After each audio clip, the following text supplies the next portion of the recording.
Welcome back to the Now Morning Show. Now, there's a cool camp for aspiring digital creators that is ongoing right now and is scheduled to end at the end of August, right before school begins. And that, of course, is Digikids Tech Incubator.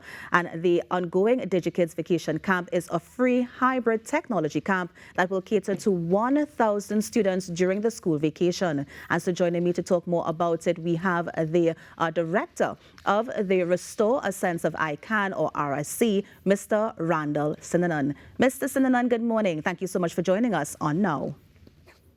Hi, thank you for having us. Of course. I know we were chatting off air, and I would like to start us off with the cost for this. You mentioned this is absolutely 100% free.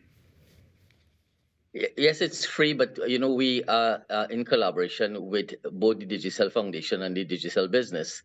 And this has been a collaboration that's been ongoing for some time now. Yeah. We really appreciative to Penny and Cindy and Natalie and the team that has always been there supporting us. Of course. And so tell us about that partnership, because you have this camp ongoing in partnership with the Digital Foundation. What was the conversation like? How did that partnership happen between the two organizations?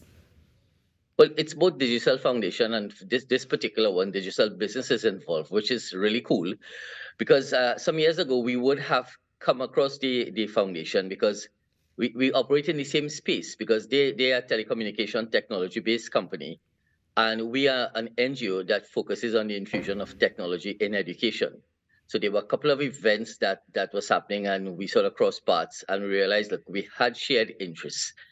And as a result of that, like when we really operate technology camps in schools, not really camps, sorry, technology clubs. Yeah. So as a result of that, activities we will have for clubs, we would get connectivity from them. It started off like simply like that, and from getting connectivity, the foundation had different things they support, and like I said, those things were aligned, and we started to work towards things like there is something called international in April, the ITU, which is the International Telecommunications Union.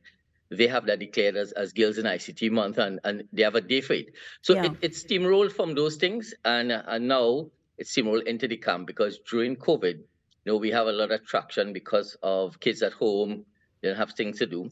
And then because the team we have and the volunteers, because we're an NGO, really dynamic young team, and we always have people coming on. And with the support of corporate sponsors like Digital Business and the Foundation, we're able to really reach a whole lot more people. Interesting. And in terms, of course, of the objectives or the goals that you want to get out of this camp, what do you expect the students to walk away with at the end of August? Well, the camp is very much interactive. But the thing in today's world, digital world, students primarily function as passive consumers of digital content. This limited role really hinders the active engagement, critical thinking, and digital literacy development. So as consumers, they may lack the opportunities to express their ideas, collaborate with their peers, apply the knowledge in real-world context. In addition, you also find that this style affects digital wellness and digital security.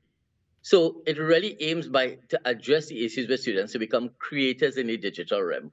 We keep hearing nearshoring and all of the things that we could do, but the opportunity exists because our kids learn different to how, well, I'm a dinosaur, but they certainly learn different to how we learn. I would even say learning from 15, 20 years ago. Yes. It's totally different. So the idea is to create that space, not only in theory, but to have that practical hands-on.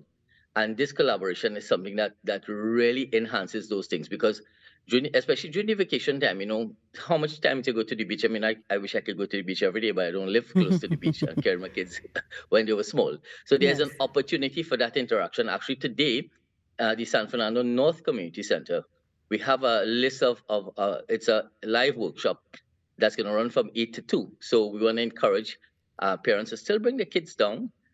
We don't turn away anybody. It's 100% free. And of course, with the support of Digital Business and the Foundation, it makes these things possible. Yeah. Now, walk us through the age groups, because you mentioned that people can come down for the workshop today. Tell us the age group of the camp, and also tell us some of the modules. So you mentioned creating those creators in the digital space. So tell us the age groups and also some of the modules and the workshops that are available.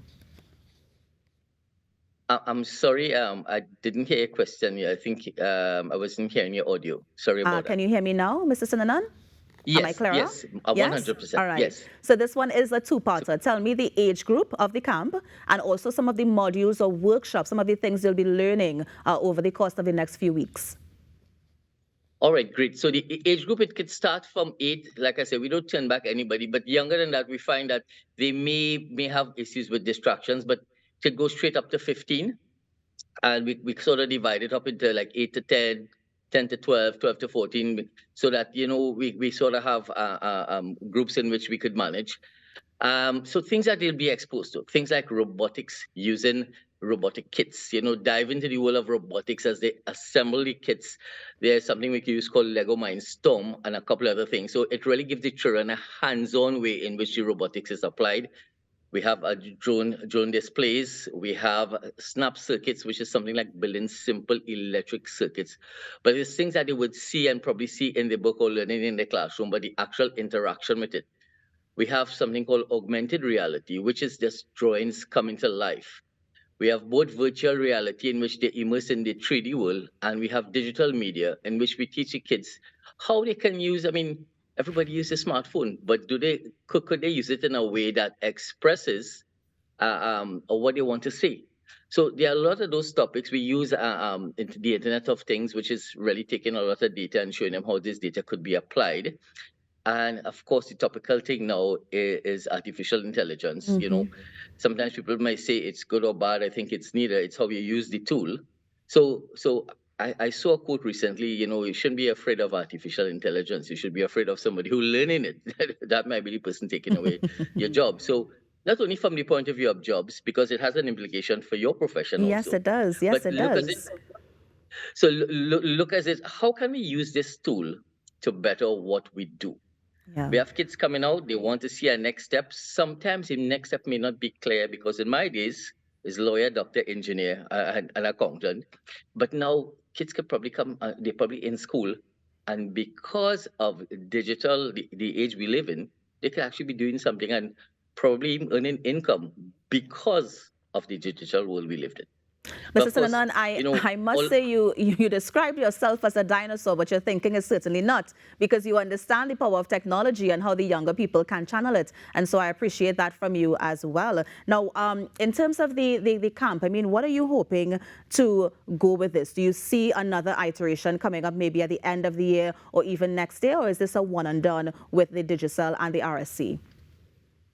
Well, the thing is, our relationship with both the foundation and the digital business is ongoing, because we have technology clubs in schools. We have technology clubs in schools all over Trinidad and Tobago. In fact, the foundation had sponsored a couple of clubs even in Tobago, so we also have linkages there because of that.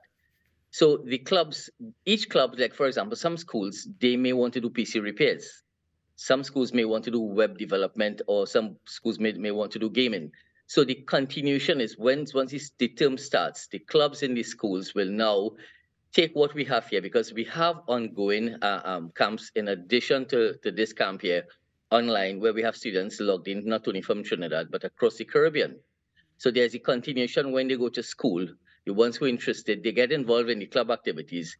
And for each of the clubs that we have in the different schools, like I said, they may have different areas that they focus on.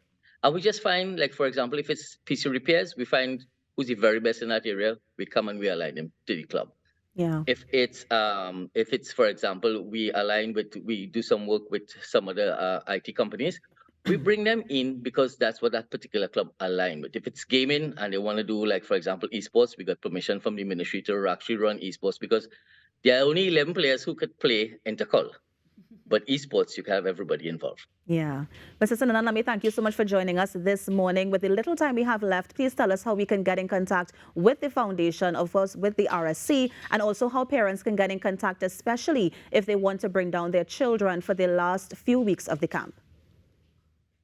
Well, the thing is, for the digital foundation, I'm sure that Sinyan will send you some information.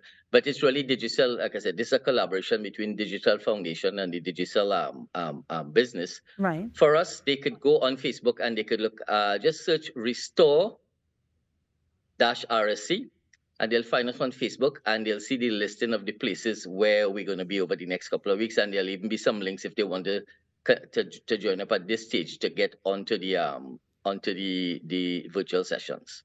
Well, Mr. Randall Sinanan, let me thank you so much for joining us this morning. All the best with the rest of the camp, and we look forward to see what else the partnership brings. Thank you so much for joining us this morning. You're most welcome. And that was the director of RSC talking about a partnership between the non-governmental organization and Digicel. You're on the Now Morning Show. We're going to take a break and be right back. Stay with us.